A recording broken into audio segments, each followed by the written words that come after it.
When we think of virtue, we often imagine qualities like honesty, integrity, or courage, timeless traits upheld by philosophers like Aristotle or Socrates.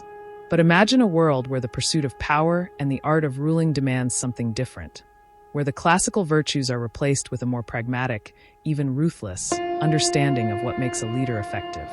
This world is not just theoretical. It's the world that Niccolò Machiavelli explores in his seminal work, The Prince. Here, virtue, or virtù, takes on a new form, one that is closely tied to leadership, adaptability, and the ability to shape one's fate. Machiavelli's concept of virtù has intrigued scholars, political theorists, and students of history for centuries.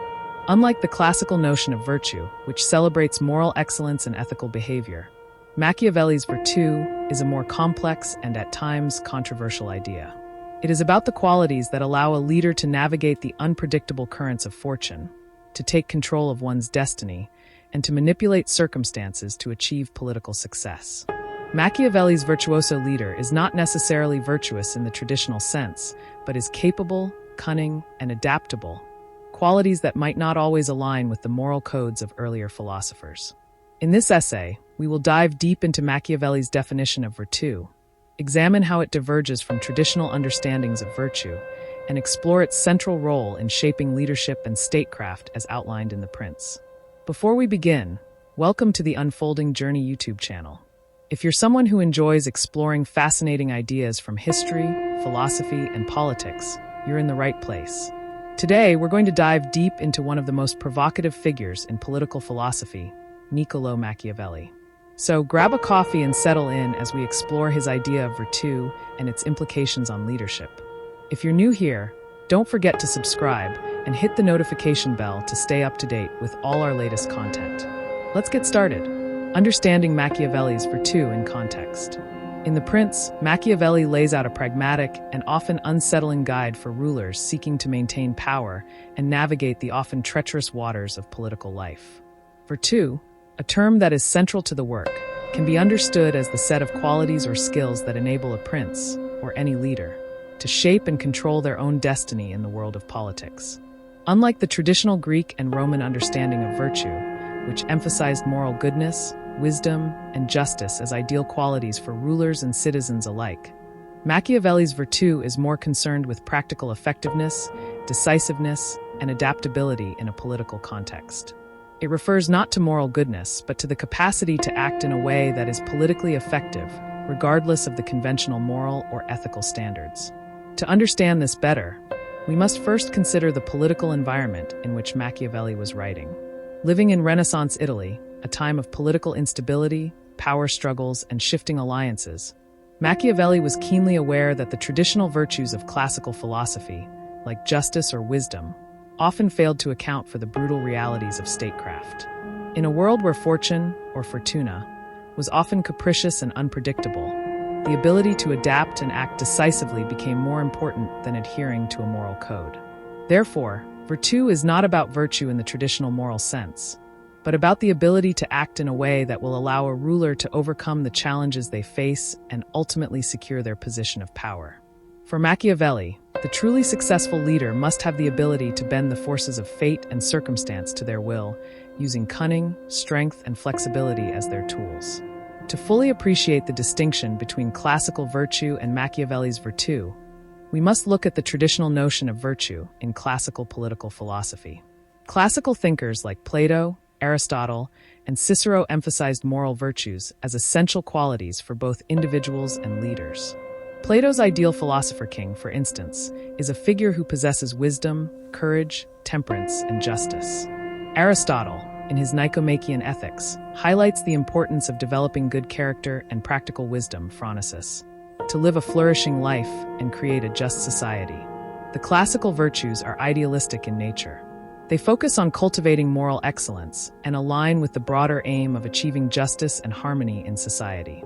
A leader guided by these virtues would be expected to act according to ethical principles, seeking the common good and using their power for the benefit of their citizens. For Plato, the philosopher king must love truth and justice above all else, while Aristotle's good ruler is one who seeks the flourishing of all citizens through the cultivation of moral character. In contrast, Machiavelli's virtù operates in a more pragmatic, sometimes morally ambiguous realm. In The Prince, Machiavelli discusses the qualities a ruler should cultivate in order to preserve power, whether these qualities align with traditional virtues or not. For example, a ruler may need to be ruthless, deceptive, or manipulative at times to maintain control, qualities that would be frowned upon by classical thinkers like Aristotle. In fact, Machiavelli explicitly advises princes to use cruelty, when necessary, to maintain stability, as long as it is executed effectively. Whereas classical virtue focuses on moral integrity and the pursuit of justice, Machiavelli's Virtù is about power and control. A prince's virtù involves the ability to act decisively and adapt to changing circumstances. It is the quality of being able to bend the forces of fortune to one's will, of seizing opportunities and overcoming obstacles. Machiavelli's ideal leader is not bound by traditional morality. Instead, they are motivated by the goal of maintaining their power and securing their state. A crucial component of Virtù in The Prince is its relationship with fortune, or fortuna. Machiavelli introduces the idea that life, and political life in particular, is governed by a mix of human agency and chance. Fortuna represents the unpredictable and uncontrollable forces that influence events and outcomes. For Machiavelli, a successful leader is one who understands that they cannot entirely control fortuna, but they can influence it by displaying virtù. The interplay between virtù and fortuna is central to Machiavelli's political theory. He argues that a prince's virtù is most apparent when they are able to navigate the uncertainties and challenges posed by fortuna. For instance, a prince who is able to recognize and seize the right opportunity at the right moment, despite the odds, demonstrates virtù. On the other hand, a prince who falters in the face of unpredictable events or fails to adapt to changing circumstances is seen as lacking in virtù. This dynamic is perhaps most famously illustrated in Machiavelli's discussion of Cesare Borgia, a ruthless and cunning leader whom Machiavelli holds up as an example of virtù in action. Borgia's ability to consolidate power, despite a host of external challenges and a fickle political environment, demonstrates his virtù. Yet, Machiavelli also points to Borgia's downfall, which he attributes to a failure to account for fortuna, underscoring that even the most virtuous leaders cannot entirely control fate. Machiavelli's concept of virtù plays a pivotal role in shaping leadership and statecraft, particularly in terms of how a prince should approach the practical realities of ruling. The prince must be prepared to act decisively, even when the course of action goes against conventional morality or ethics. Leadership, in this sense, is about pragmatism and effectiveness, not about virtue in the classical sense of moral righteousness. Machiavelli advises that a prince must be willing to act with boldness and adaptability. This means being capable of cruelty when it serves a political purpose, of making alliances with unsavory figures when necessary, and of being able to quickly change course in response to new circumstances. A leader must be both a lion, capable of force when necessary, and a fox, able to deceive and navigate treacherous political landscapes. One of the most famous pieces of advice from the prince is the notion that it is better for a ruler to be feared than loved, if they cannot be both. This pragmatic approach reflects the nature of virtù as defined by Machiavelli. A prince who relies too heavily on love or moral virtue risks being seen as weak or indecisive in the face of adversity. Instead, Machiavelli argues that the ability to instill fear, while still maintaining the appearance of being just, is a hallmark of effective leadership.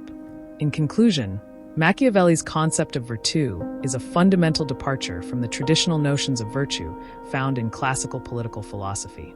Whereas classical virtue emphasizes moral character and the pursuit of justice, Machiavelli's virtù is a pragmatic, flexible quality that allows a leader to navigate the complexities and dangers of political life.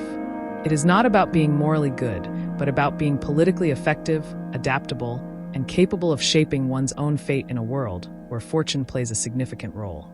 Machiavelli's virtù has influenced not only political theory, but also the way we think about leadership and statecraft today. His emphasis on the importance of adaptability, boldness, and even ruthlessness in the pursuit of power offers a stark contrast to the idealized notions of leadership found in earlier works of political philosophy. As we continue to study Machiavelli's The Prince, we gain insights not just into Renaissance Italy, but into the nature of power and the qualities that make a leader successful, even in the most challenging and unpredictable of circumstances. Thanks for joining us on this deep dive into Machiavelli's Virtù. If you enjoyed this exploration of leadership and statecraft, make sure to subscribe to the Unfolding Journey YouTube channel. We've got plenty more thought-provoking content coming your way. And don't forget to hit that notification bell so you never miss an update. See you in the next video.